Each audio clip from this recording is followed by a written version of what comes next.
Mga kapanampalataya, may oras ka ba? Tara samahan ninyo kong pagnilayan ang mga salita ng Diyos.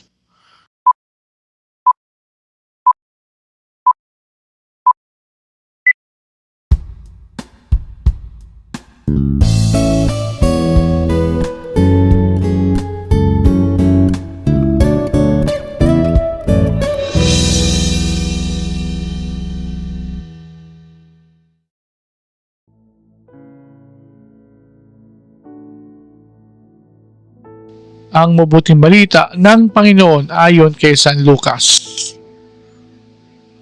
Noong panong iyon, bumaba si Jesus kasama ang 12 at tumayo siya sa isang patag na lugar. Naroon ang marami sa kanyang mga alagad at ang napakaraming tao buhat sa Judea at Jerusalem at sa mga bayan sa baybaying dagat ng Tiro at Sidon. Tumingin si Jesus sa mga alagad at ang kanyang sinabi, "Mapalad kayong mga dukha, sapagkat ang Diyos ang maghahari sa inyo. Mapalad kayong mga nagugutom ngayon, sapagkat kayo'y bubusugin. Mapalad kayong mga tumatangis ngayon, sapagkat kayo'y magagalak. Mapalad kayo kung dahil sa anak ng tao, kayo'y kinapupuotan, pinagtatabuyan at inaalimura ng mga tao, at pati ang inyong pangalan ay kinasusuklaman. Magalak kayo at lumukso sa tuwa kung ito'y mangyari, sapagkat malaki ang inyong gantimpala sa langit. Gayon din ang ginawa ng kanilang mga ninuno sa mga propeta. Ngunit sa aba ninyong mayayaman ngayon, sapagkat nagtamasa na kayo ng kaginawahan. Sa aba ninyong mga busog ngayon, sapagkat kayo'y magugutom. Sa aba ninyong nagsisitawa ngayon, sapagkat kayo'y magdadalamhati at magsisitangis. Sa aba ninyo, kung kayo'y pinupuri ng lahat ng tao, sapagkat gayon din ang ginawa ng kanilang mga ninuno sa mga bulaang propeta." Ang mabuting balita ng ating kaligtasan.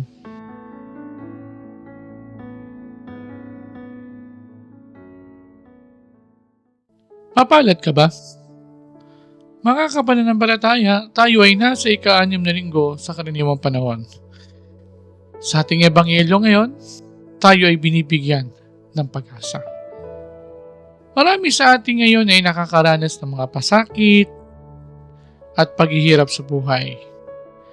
Marami sa atin ay nagugutom, tumatangis, kinapupuotan, o kiniinisan, pinagtatabuyan, inaalimura, at kinususuklaman ng iba.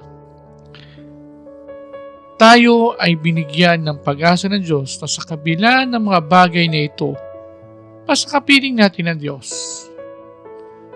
At gumagawa tayo ng kabutihan sa iba, sa bandang huli, tayo ay makakaranas ng gantimpala sa piling ng Diyos. May mga tao rin naman na